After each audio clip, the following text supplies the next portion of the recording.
Ivy's Fortress. I'm Ashante, your reading friend, and we have starring Miss Darlene, written, produced, and directed by Amy Schwartz. Now, I think this is a little bit of an older book. I have not read it before, and because it is it's like a moderate level read as far as length, I'm gonna sing our welcome song. So get your friends' fingers ready.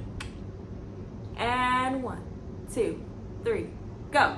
Hey there, friends. Hey there, friends. Welcome to Ivy's Fortress. Hey there, friends. Hey there, friends.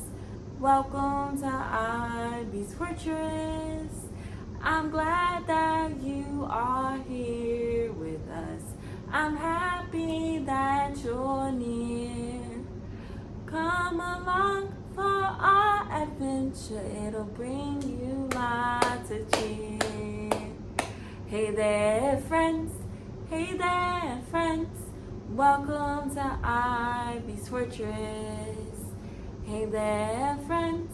Hey there, friends. Welcome to Ivy's Fortress.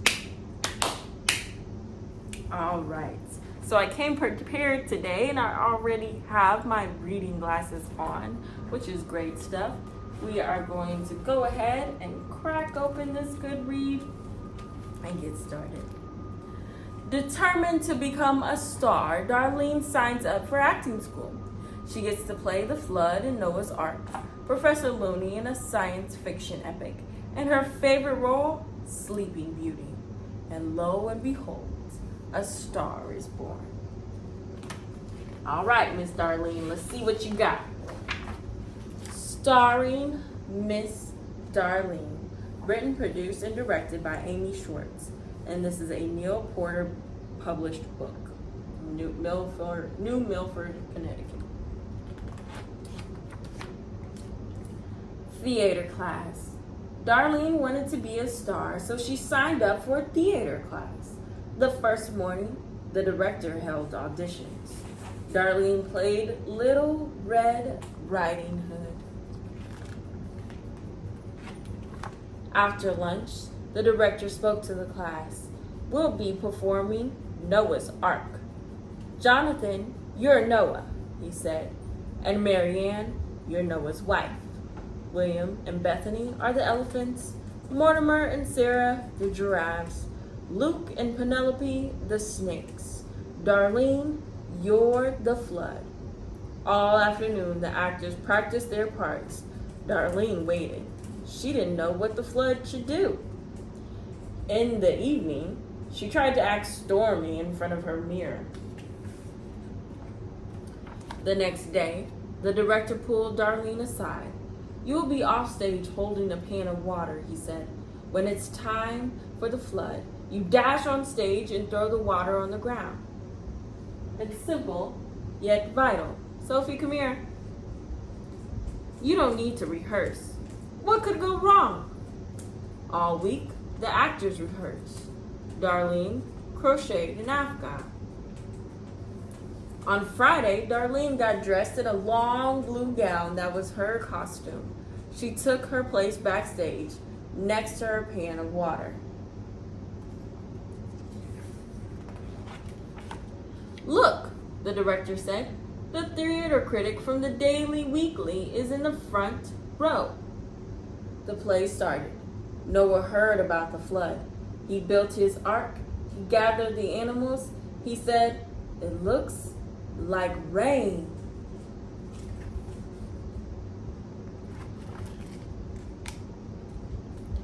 Darlene dashed on stage. Her feet got tangled in her gown. She spun around. She threw the water, and unfortunately, she threw it in the front row. How's that for a flood? On Sunday, Darlene opened the newspaper.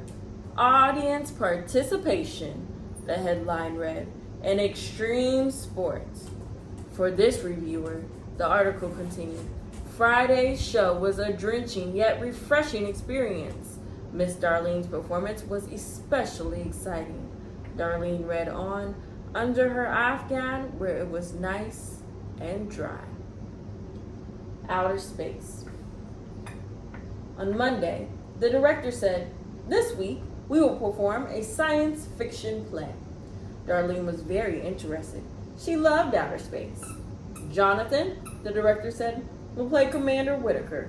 Marianne will play Ensign Forrest. William and Bethany, Mortimer and Sarah. And Luke and Penelope, the space aliens.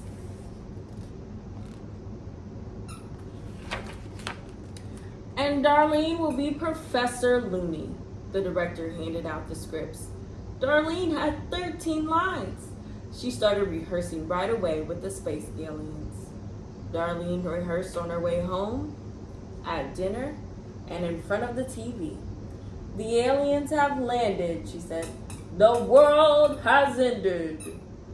The next day, the director said to Darlene, "Do you think you'll have a problem with remembering your lines?" "Oh, no, not at all," she replied.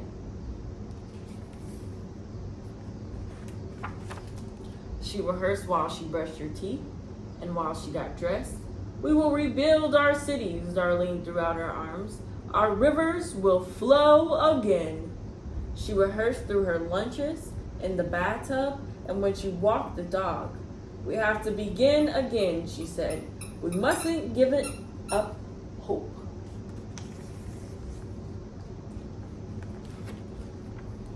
On Friday, Darlene kept rehearsing as she climbed into her costume and put on her makeup.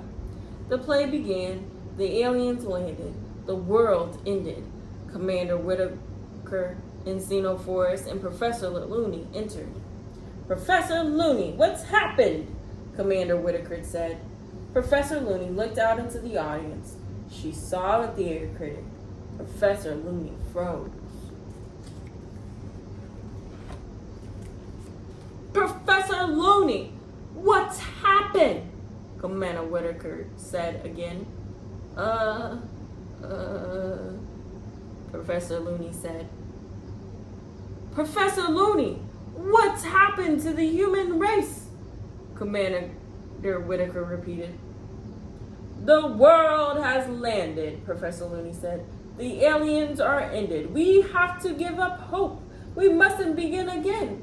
Professor Looney crossed the stage. She threw out her arms. "We will rebuild our rivers. Our cities will flow again."